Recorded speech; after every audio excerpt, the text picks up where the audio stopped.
دلالت کرے، بلفظ دیگر اسم ظرف اس اسم مشتق کو کہتے ہیں جو فعل صادر ہونے کی جگہ یا وقت پر دلالت کرے، جیسے منصر مدد کرنے کی جگہ یا مدد کرنے کا وقت۔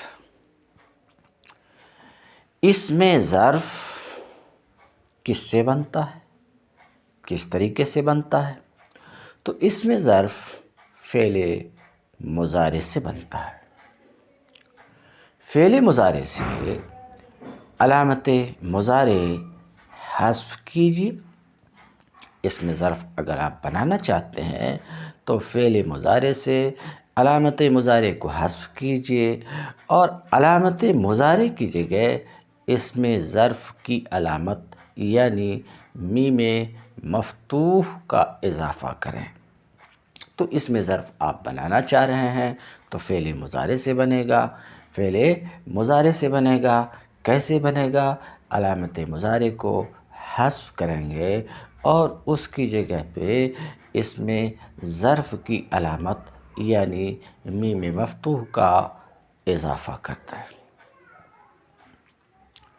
لام کلمہ پر تنوین لے آئیں اور عین کلمہ کی حرکت قانون کے مطابق ہوگی۔ قانون آنا چاہتا ہے اگر اسم ظرف وقت پر دلالت کر رہا ہے، وقت پر دلالت کرے تو اس کو ظرف زمان کہتے ہیں، اور اگر مکان پر دلالت کرے تو اسے ظرف مکان کہتے ہیں۔ یعنی اس میں ظرف کی دو قسم ہیں، ظرف زمان، ظرف مکان۔ وقت پر دلالت کر رہا ہے تو ظرف زمان ہے، ظرف زمان ہے، اور جگہ کو بتا رہا ہے تو ظرف مکان ہے۔ منصر مدد کرنے کی جگہ تو یہ ظرف مکان ہے، اور منصر مدد کرنے کا وقت تو یہ ظرف زمان ہے، وقت۔ ظرف زمان ہو کہ مکان، اس کی دو قسمیں ہیں، سماعی اور قیاسی۔ کتنی قسمیں ہیں؟ دو قسمیں، سماعی اور قیاسی۔ سماعی اسے کہتے ہیں جس کے بنانے کا قاعدہ کلیہ نہیں ہے۔ اسم ظرف سماعی اس ظرف کو کہتے ہیں جس کے بنانے کا قاعدہ کلیہ نہ ہو اور وہ اس میں جامد ہوتا ہے۔ ان میں معرب اور مبنی بھی ہوتے ہیں۔ قیاسی اسم ظرف قیاسی وہ ہوتا ہے جو مضارع سے بنتا ہے اور ہمیشہ معرب ہوتا ہے۔ ظرف زمان اور مکان کا صیغہ ایک ہی ہوتا ہے، فرق موقع محل سے ہوتا ہے۔ اسم ظرف کی بنا فعل سے کیوں کر ہوتی ہے؟ تو اسم ظرف کی بنا فعل سے اس لیے کی گئی کہ بعض اوقات فعل ظرف میں واقع ہوتا ہے۔ اس مناسبت اور ربط کی وجہ سے اسم ظرف کی بنا فعل سے کی گئی ہے۔ اسم ظرف کی بنا افعال میں فعل مضارع سے اس لیے کی گئی ہے کہ اس میں ظرف کی فعل مضارع کے ساتھ حرکات، سکنات، تعداد حروف میں مشابہت ہوتی ہے۔ دیکھ لیجئے یفعلو مفعلن، یفعلو مفعلن۔ اسم ظرف اور اسم آلہ میں فرق کرنے کے لیے اسم ظرف میں میم کو فتحہ اور اسم آلہ میں میم کو کسرہ دیا گیا۔ اسم ظرف اور فعل مضارع کے درمیان فرق کرنے کے لیے اسم ظرف کے شروع میں میم کو زیادہ کیا۔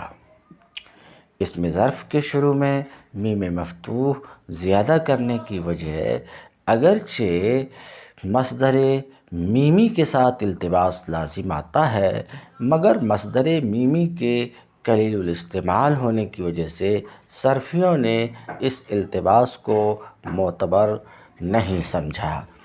اسم ظرف کی اسم مفعول کے ساتھ مناسبت اور مشابہت ایک گنا موجود ہے۔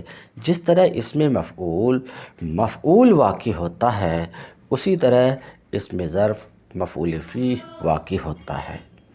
اس مناسبت سے ثلاثی مجرد میں اسم ظرف کی میم کو فتحہ دیا گیا، کیونکہ ثلاثی مجرد کے اسم مفعول میں بھی میم مفتوح ہوتا ہے، اور ثلاثی مزید فیہ اور رباعی مجرد و مزید فیہ اسم مفعول میں میم مضموم ہوتی ہے۔ اس وجہ سے ان ابواب کی ظرف کی میم کو بھی مضموم ذکر کیا گیا۔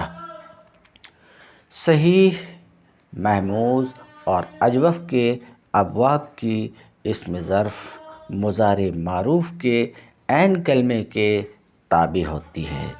اگر عین کلمہ مکسور ہو تو اسم ظرف مفعل کے وزن پر آئے گی، جیسے یضرب سے مضرب، یحسب سے محسب اور یضعر سے مضعر اور یبیع سے مبیع۔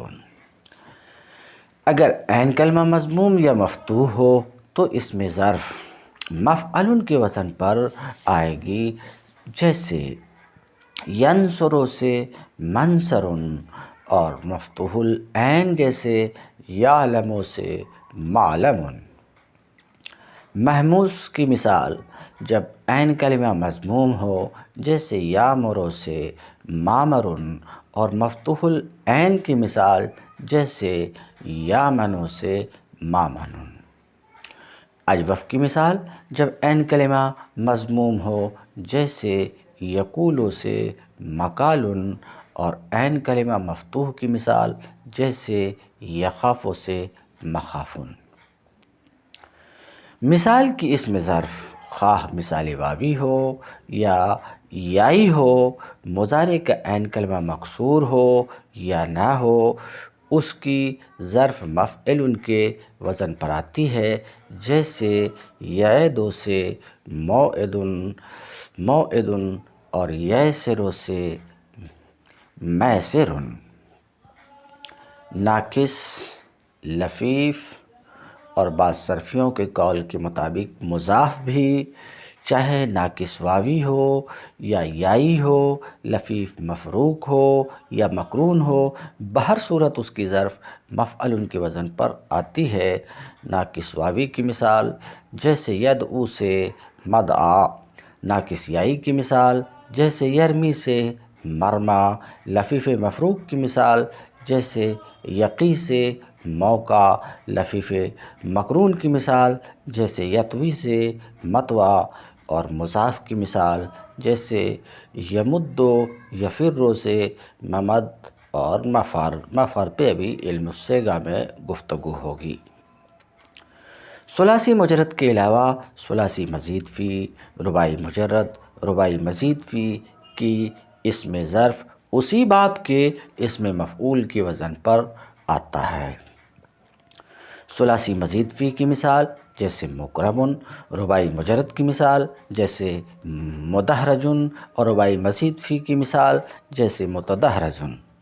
صحیح کہ وہ الفاظ جن کی مضارع معروف مضموم العین ہے لیکن پھر بھی خلاف قانون ان کی ظرف مفعول کے وزن پر آتی ہیں، وہ چند الفاظ ہیں جیسے مسجد، مشرق، مغرب، منسک، مطلع، منبت، مسکت، مخزن۔ ترجمہ آگے ہوگا اس کا انشاءاللہ۔ مصدر میمی اسم مفعول اور اسم ظرف غیر ثلاثی افعال سے ایک ہی وزن پر آتے ہیں۔ ان میں فرق موقع محل سے کیا جاتا ہے، جیسے نعم المستقی، المستقی یہاں مصدر میمی ہے، مستقل مائے قریب یہاں مستقی ظرف مکان ہے، مستقل زرع فی الصباح یہاں مستقی ظرف زمان ہے، ھذا الماء مستقی بالدلو یہاں مستقی اس میں مفعول ہے۔ بعض اوقات ظرف کے معنی میں کثرت اور مبالغہ کا معنی حاصل کرنے کے لیے ظرف کے آخر میں تاء متحرکہ لگا دیتے ہیں، جیسے مدرسۃ، مقبرۃ، محکمۃ اور مملکۃ۔ ان تفاصیل کو سامنے رکھ کر کتاب علم الصیغہ کی عبارت حل کیجیے تو انشاءاللہ بآسانی یہ عبارت حل ہو جائے گی۔ اسم ظرف دلالت می کند بر جائے صدور فعل یا وقت صدور فعل۔ اسم ظرف اس اسم مشتق کو کہتے ہیں جو فعل کے صادر ہونے کی جگہ یا فعل کے صادر ہونے کے وقت کو بتائے، جیسے مضرب مارنے کی جگہ یا مارنے کا وقت، منصر مدد کرنے کی جگہ یا مدد کرنے کا وقت۔ از مفتوح العین و مضموم العین و ناقص مطلقاً بر وزن مفعل آید۔ کیا بتانا چاہ رہے ہیں؟ اس میں ظرف کا وزن بنانے کا طریقہ بول چکا ہوں۔ اس میں ظرف دو وزن پر آتا ہے، ایک مفعل ثلاثی مجرد سے، ایک مفعل۔ مفعل کے وزن پر کب آتا ہے اور مفعل کے وزن پر کب آتا ہے؟ اس میں ظرف کی یہی دو وزن ہیں، مفعل، مفعل۔ تو قاعدہ بتا رہے ہیں کہ یاد رکھیے مضارع مفتوح العین ہے، جیسے یفتح کا عین کلمہ مفتوح ہے، یفتح، یفتح، یسمع عین کلمہ مفتوح ہے، تو مضارع مفتوح العین سے۔ اسی طریقے سے مضارع مضموم العین ہے، جیسے ینصر، تو مضارع مفتوح العین، مضارع مضموم العین، اور اسی طریقے سے ناقص سے مطلقاً، ناقص چاہے مفتوح العین سے ہو، چاہے مضموم العین سے ہو، چاہے مکسور العین سے ہو، چاہے مفتوح العین سے ہو۔ ناقص سے مطلقاً، ناقص پیچھے ذکر کر چکا ہوں کہ ناقص اس معطل کو کہتے ہیں جس کے لام کلمے میں حرف علت ہو، جیسے کہ رمى پیچھے آپ دیکھ چکے۔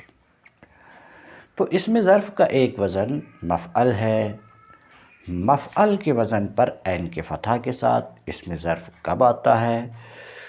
مضارع مضموم العین ہے یا مضارع مفتوح العین ہے یا ناقص مطلقاً، ان سے اس میں ظرف مفعل کے وزن پر آتا ہے۔ چنانچہ یفتح سے مفتح، یسمع سے مسمع، ینصر سے منصر، اور یرمی سے مرمى، مرمى بھی اصل میں مرمى ينطى یا متحرک ما کو المفتوح یا کو الف سے بدلا، پھر وہ الگ بات رہی۔ تو ان تینوں سے مضارع مفتوح العین، مضارع مضموم العین اور ناقص سے اسم ظرف مطلقاً مفعل کے وزن پر آتا ہے، ایسا مصنف بتا رہے ہیں اور ٹھیک بتا رہے ہیں۔ کہتے ہیں از مفتوح العین اسم ظرف مضارع مفتوح العین اور مضارع مضموم العین اور ناقص سے مطلقاً مفعل کے وزن پر آتا ہے عین کے فتح کے ساتھ، یعنی مفتح، یہ مضارع مفتوح العین کی مثال ہے، اور منصر مضارع مضموم العین کی مثال ہے، اور مرمى ناقص کی مثال ہے۔ ان تینوں سے مضارع مفتوح العین، مضموم العین، ناقص سے اسم ظرف مطلقاً مفعل کے وزن پر آتا۔ وَأَز مکسور العین وَأَز مثال وَأَز مکسور العین وَأَز مثال مطلقاً بروزن مفعل آید بکسر عین، اور اسم ظرف مضارع مکسور العین سے، مضارع مکسور العین سے اور مثال سے، مثال کا معنی بھی پہلے بتا چکا ہوں، جس کے فا کلمے میں حرف علت ہو، جیسے وعد ہے، جیسے یسر ہے۔ تو اسم ظرف کا دوسرا وزن ہے مفعل، پہلا وزن مفعل، مفعل کے وزن پر اسم ظرف کب آتا ہے وہ تفصیل گزر چکی ہے۔ مفعل کے وزن پر اسم ظرف کب آتا ہے یہ بتا رہے ہیں کہ مضارع اگر مکسور العین ہے یا وہ مثال سے ہے تو ان دونوں صورت میں اسم ظرف مفعل کے وزن پر آئے گا۔ چنانچہ یضرب مضارع مکسور العین، یحسب مضارع مکسور العین، ان دونوں سے اسم ظرف کیا آئے گا؟ مضرب، عین کے کسرے کے ساتھ مفعل کے وزن پر، محسب۔ اسی طریقے سے مثال سے بھی اسم ظرف مطلقاً مفعل کے وزن پر آتا ہے، جیسے موعد، میسر، موقع، جس کو لوگ عام طور سے موقع بولتے ہیں، موقع واقع ہونے کی جگہ یا واقع ہونے کا وقت۔ تو کہتے ہیں کہ اسم ظرف مضارع مکسور العین وَأَز مکسور العین، اسم ظرف مضارع مکسور العین اور مثال سے مطلقاً مفعل کے وزن پر آتا ہے عین کے کسرہ کے ساتھ، مفعول عین کے کسرے کے ساتھ، جیسے مضرب مضارع مکسور العین کی مثال ہے، موقع مثال کی مثال ہے۔ وآنکہ بعض صرفیاں گفتہ اند۔ اب ایک سوال کا جواب دے رہے ہیں کہ یہ بات مصنف نے اب تک بتایا کہ اسم ظرف کا دو وزن ہے، مفعل اور مفعل۔ مفعل کے وزن پر اسم ظرف کب آتا ہے؟ جب مضارع مضموم العین ہے یا مفتوح العین ہے یا ناقص ہے۔ اعتراض یہ کہ مصنف کی یہ گفتگو ناقص ہے۔ مفعل کے وزن پر ان تین صورتوں میں اسم ظرف تو آتا ہی ہے، ایک صورت اور بھی ہے، اگر مضاف ہے، خواہ وہ کسی بھی باب سے ہے، کہنے بعض صرفیوں نے کہا مضاف ہے، کسی بھی باب سے ہے، تو اسم ظرف مفعل کے وزن پر آتا ہے۔ اس کی تردید یہاں صاحب علم الصیغہ کرتے ہیں کہ یہ بات درست نہیں ہے جو بعض صرفیوں نے کہا ہے کہ مضاف سے مطلقاً اسم ظرف مفعل کے وزن پر آتا ہے، یہ بات درست نہیں ہے۔ گو انہوں نے اپنی اس بات پر قرآن میں آنے والے ایک لفظ مفر سے استدلال کیا ہے کہ دیکھیے قرآن میں آیا ہے فَأَيْنَ الْمَفَرُّ، مفرر اصل میں تھا، تو مضاف سے اسم ظرف عین کے فتحہ کے ساتھ مفعل کے وزن پر آیا، حالانکہ مضارع مکسور العین ہے یفر، تو پتہ چلا کہ مضاف سے بھی اسم ظرف مفعل کے وزن پر آتا ہے۔ تو مفر سے استدلال کرتے ہوئے بعض صرفیوں نے یہ کہہ دیا کہ مضاف سے بھی اسم ظرف مفعل کے وزن پر آتا ہے، مگر اس کی تردید صاحب کتاب صاحب علم الصیغہ مفتی عنایت احمد صاحب کر رہے ہیں۔ وہ کے بعض صرفیاں گفتند کہ از مضاف ہم مطلقاً بفتح عین آیت، اور یہ جو بعض صرفیوں نے فرمایا ہے کہ اس میں ظرف مضاف سے بھی مطلقاً کا مطلب کسی باب سے ہو، مکسور العین سے ہو، مفتوح العین سے، مضموم العین سے، یعنی مضارع جیسا بھی ہو۔ یہ جو بعض صرفیوں نے کہا ہے کہ مضاف سے بھی اس میں ظرف مطلقاً عین کے فتحہ کے ساتھ آتا ہے، یہ جو بعض صرفیوں نے کہا ہے صحیح نیست، ٹھیک نہیں ہے، درست نہیں ہے، صحیح نہیں۔ اور انہوں نے استدلال کیا ہے لفظ مفرن سے کہ دیکھیے از یفر مضارع مکسور العین سے ہے اور قرآن مجید میں آیا ہے فَأَيْنَ الْمَفَرُّ، تو معلوم ہوا کہ مضاف سے اسم ظرف مفعل ہی کے وزن پر آتا ہے، جس طریقے سے کہ مضارع مفتوح العین، مضموم العین اور ناقص سے اسم ظرف مفعل کے وزن پر آتا ہے، ٹھیک اسی طریقے سے مضاف سے بھی مطلقاً اسم ظرف مفعل کے وزن پر آتا ہے۔ کہتے ہیں صحیح ایست، یہ جو بات صرفیوں نے کہا صحیح نہیں ہے، صحیح یہ ہے کہ مضاف مکسور العین سے جو ضابطہ بتایا گیا کہ اسم ظرف مضارع مکسور العین سے مفعل کے وزن پر آتا ہے، یہ ضابطہ اپنی جگہ صحیح ہے۔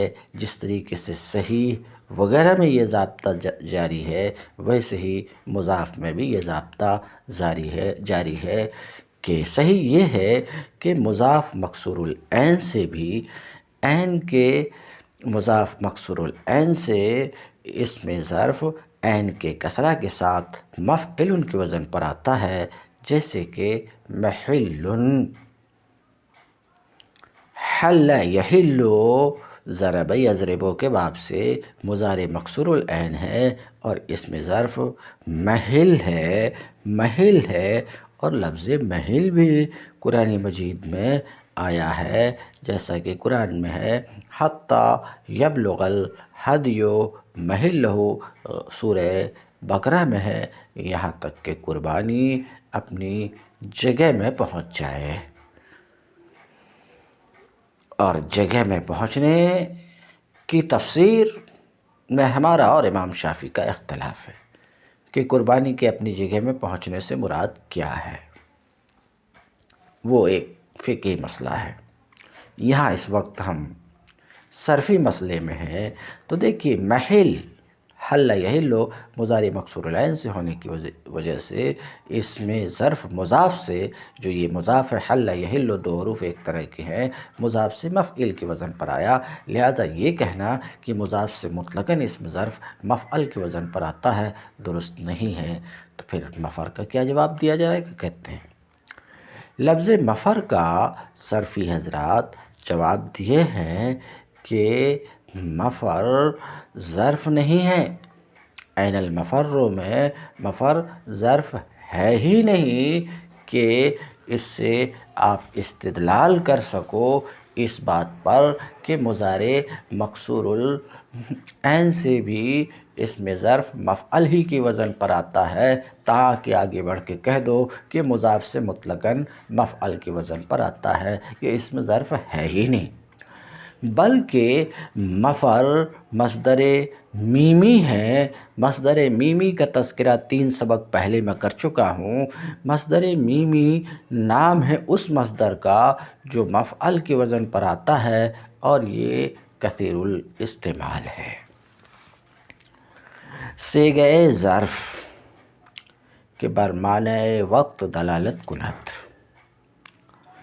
ظرف کا وہ صیغہ جو وقت کے معنی کو بتائے اس کو ظرف زمان کہتے ہیں۔ ظرف کی تقسیم کر رہے ہیں کہ اس میں ظرف کی 2 قسمیں ہیں، ایک ظرف زمان، ایک ظرف مکان۔ وقت کے معنی کو اگر بتا رہا ہے تو وہ ظرف زمان ہے، اور جگہ کے معنی کو بتا رہا ہے تو ظرف مکان ہے۔ ظرف کا وہ صیغہ جو وقت کے معنی کو بتائے، آنرا ظرف زمان گوید، اس کو ظرف زمان کہتے ہیں، اور وہ جو جگہ کے معنی پر دلالت کرے اس کو ظرف مکان کہتے ہیں۔ بحث اس میں ظرف۔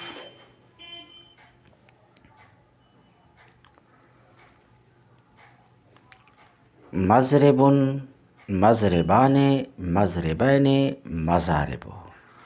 مضرب مارنے کی ایک جگہ یا ایک وقت۔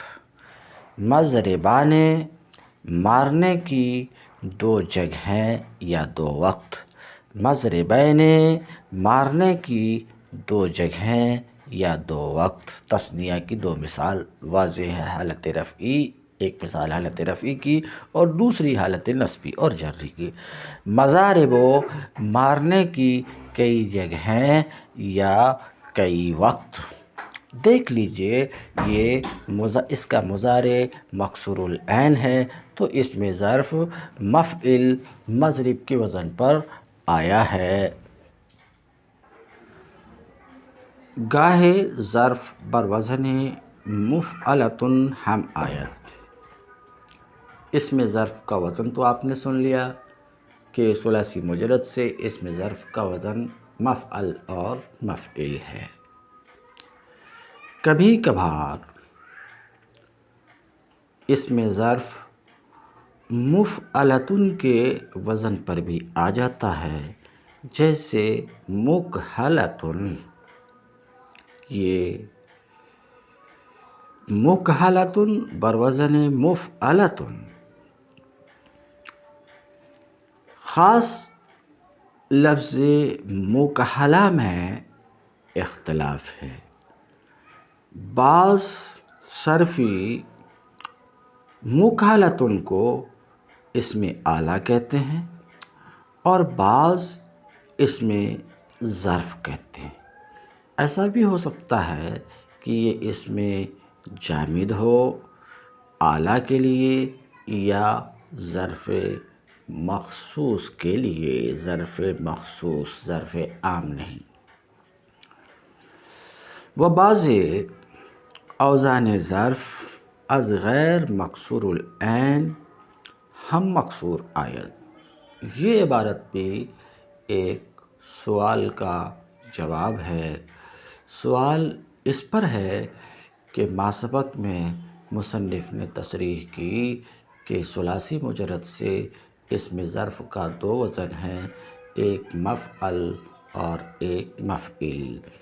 مفعل کے لیے ضابطہ انہوں نے یہ بتایا تھا کہ مضارع مفتوح العین سے اسم ظرف مفعل کے وزن پر آتا ہے، اسی طریقے سے ناقص سے اسم ظرف مفعل کے وزن پر آتا ہے۔ اسی طریقے سے انہوں نے یہ بھی کہا کہ مضارع مضموم العین سے بھی اسم ظرف مفعل کے وزن پر آتا ہے۔ تو اب اعتراض یہ ہے کہ ہمارے سامنے 13 الفاظ ایسے ہیں، 13 الفاظ ایسے ہیں کہ وہ مضارع مضموم العین سے ہیں مگر مفعل کے وزن پر نہیں ہیں بلکہ مفعل کے وزن پر ہیں۔ تو پھر یہ ضابطہ کہاں گیا کہ مضارع مضموم العین سے اسم ظرف مفعل کے وزن پر، مضارع مضموم العین سے اسم ظرف مفعل کے وزن پر آتا ہے، یہ ضابطہ تو ضابطہ نہیں رہا۔ یہ اس سوال کا جواب دے رہے ہیں۔ جواب کا حاصل یہ کہ عربی لغت میں 13 الفاظ صرف ہم کو ایسے ملتے ہیں، ہزاروں لاکھوں میں 13 الفاظ صرف ایسے ملتے ہیں کہ ان الفاظ کا مضارع مضموم العین ہے مگر اس کے باوجود اسم ظرف مفعل کے بجائے مفعل کے وزن پر آیا ہے۔ یہ ہے، مگر ایسا بھی نہیں ہے کہ صرف مفعل ہی کے وزن پر آیا ہے بلکہ قیاس کے مطابق مفعل کے وزن پر بھی آیا ہے، یہ الگ بات ہے کہ مفعول کے وزن پر زیادہ مستعمل ہے۔ مثلاً مسجد سجدہ کرنے کی جگہ، مسجد سجدہ کرنے کی جگہ، تو مسجد مفعول کے وزن پر آیا، حالانکہ قیاس کا تقاضا یہ تھا کسے آنا چاہیے، مسجد، کیونکہ اس کا مضارع مضموم العین ہے، یسجد، تو جواب دیا یہ خلاف قیاس ہے، ایک جواب۔ دوسرا، قیاس کے موافق بھی آیا ہے، مسجد بھی آیا ہے۔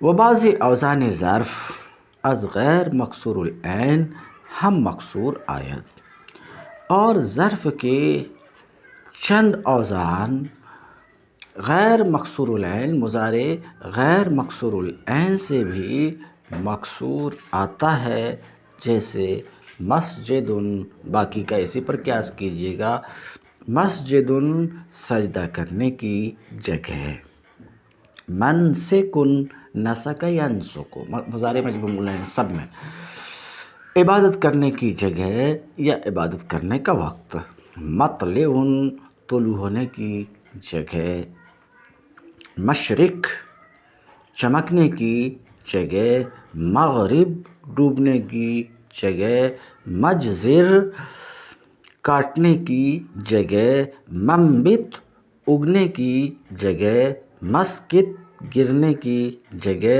مفرق الگ ہونے کی جگہ۔ یہ تھوڑے سے ظرف کے اوزان ہیں جو غیر مکسور العین سے بھی کسرے کے ساتھ آ گئے ہیں، مگر ان اوزان میں قیاس کے موافق مفعول کے وزن پر بھی آتا ہے، چنانچہ مسجد کی طرح مسجد، منسک کی طرح منسک، مطلع کی جگہ مطلع، مشرق کی جگہ مشرق بھی آتا ہے۔ بات ختم ہوئی۔ فائدہ: برائے جائے کہ چیزیں درجہ بکثرت باشد، وزن مفعلہ آید، ایسی جگہ جہاں کوئی چیز بکثرت موجود ہو، کثرت کے ساتھ کوئی چیز موجود ہو، اس کے لیے مفعلہ کا وزن آتا ہے، جیسے وہ جگہ جہاں قبر زیادہ ہو اسے مقبرہ، وہ جگہ جہاں شیر زیادہ ہوں ماسدہ۔ ووزن فعلہ، برائے چیزیں کے بوقت فعل بیفتد، اور فعلہ کا وزن ایسی چیز کے لیے جو فعل کے وقت گرے، جیسے فعلہ، جیسے غسالہ، وہ پانی جو غسل کے وقت گرے اسے غسالہ کہتے ہیں، یہ بروزن فعلہ ہے۔ کناسہ، وہ چیز جو جھاڑو دینے کے وقت جھاڑو سے گرے اسے کناسہ کہتے ہیں۔ فائدہ: نزد کوفیاں مصدر ہم از مشتقات فعل است۔ مشتقات کا بیان جاری ہے۔ سنا آپ نے کہ اسماء مشتقہ، مصنف نے تصریح کی کہ اسماء مشتقہ 6 ہیں۔ اسماء مشتقہ کتنے ہیں؟ 6۔ شش اسم از فعل مشتق می سون، یہ مصنف کے الفاظ تھے۔ 6 اسم فعل سے مشتق ہوتے ہیں، ان 6 کی تفصیل گزر گئی، ابھی تک تفصیل گزری: اسم فاعل، اسم مفعول، اسم تفضیل، صفت مشبہ، اسم ظرف، اسم آلہ۔ یہ 6 وہ اسماء ہیں جو فعل سے مشتق ہوتے ہیں، جن کی تفصیل اب تک گزر چکی۔ کوفی ایسا مانتے ہیں کہ مصدر بھی فعل کے مشتقات میں سے ہیں، تو کوفیوں کے یہاں 6 کے بجائے اسماء مشتقہ 7 ہو گئے۔ نزد کوفیاں مصدر ہم، کوفیوں کے نزدیک مصدر بھی فعل کے مشتقات میں سے از مشتقات فعل است، مصدر بھی فعل کے مشتقات میں سے ہے، تو کوفی حضرات اسماء مشتقہ کو 7 بتاتے ہیں، 6 تو وہی اور 7واں خود مصدر۔ و تحقیق حق، تو کوفی 7 بتاتے ہیں، بصری 6 بتاتے ہیں۔ حق کیا ہے؟ مصدر فعل کے مشتقات میں سے ہے یا فعل مصدر کے مشتقات میں سے ہے؟ تحقیق حق دری کتاب در فصل افادات خواہد آمد۔ حق کی تحقیق کوفی جو یہ کہتے ہیں کہ مصدر بھی فعل کے مشتقات میں سے ہیں، کہتے ہیں حق کی تحقیق اس کتاب کے فصل افادات میں آئے گی۔ فصل افادات یعنی وہ قواعد و ضوابط جنہیں مصنف نے اپنے استاذ محمد صاحب سے افادتاً اس رسالہ کے آخر میں درج کیے ہیں، وہاں اس حق کی تحقیق آئے گی کہ مصدر بھی فعل کے مشتقات میں سے ہیں، مصدر بھی فعل کے مشتقات میں سے۔ بہرحال تو کوفی کیا مانتے ہیں کہ اسماء مشتقہ 7 ہیں، 6 وہی، 7واں مصدر۔ تو 6 جو اسم فاعل، اسم مفعول وغیرہ ہے، ان سب کے اوزان فکس ہیں، ان سب کے لیے قاعدہ کلیہ ہے۔ مثلاً ثلاثی مجرد سے اسم فاعل کا وزن فاعلٌ ہے، بنانے کا مخصوص طریقہ ہے۔ ثلاثی مزید وغیرہ سے بھی اسم فاعل کا وزن قیاسی ہے۔ یہی حال اسم مفعول کا ہے، فکس وزن ہے، قاعدہ کے تحت بنے ہیں۔ تو 6 کا حال تو یہ ہے کہ قیاسی ہیں، اسماء مشتقات میں سے 6 قیاسی ہیں۔ ایک صفت مشبہ میں ذرا دیکھ لیجئے، صفت مشبہ کو چھوڑ کے وہ سب قیاسی ہیں۔ تو کیا ثلاثی مجرد کے مصادر کے اوزان بھی قیاسی ہیں؟ جواب نہیں، قیاسی نہیں ہیں، سماعی ہیں۔ ثلاثی مجرد کے مصادر کے اوزان غیر قیاسی ہیں، سماعی ہیں، ان کے لیے کوئی قاعدہ کلیہ نہیں ہے۔ اوزان مصدر ثلاثی مجرد کے مصدر کے اوزان قاعدہ منضبطہ ندارت، کوئی قاعدہ کلیہ نہیں رکھتے ہیں۔ ہاں وَأَز غیرہا، ثلاثی مجرد کے سوا سے، یعنی ثلاثی مزید وغیرہ سے مصادر کے اوزان مقرر ہیں، جیسا کہ یہ تفصیل آئے گی۔ جناب استاذی مولوی سید محمد صاحب، اللہ ان کے درجے کو بلند فرمائے، ثلاثی مجرد کے مصادر کے اوزان کو اس طریقے پر بوضع نظم کے طریقے پر فرمائے ہیں جو حرکات اور مثالوں کے ضبط پر مشتمل ہے۔ افادۃً می نویسم، آپ کو فائدہ پہنچانے کے لیے لکھ رہا ہوں، اور اس کو میں کل انشاءاللہ آپ کے سامنے رکھوں گا۔ تم الدرس۔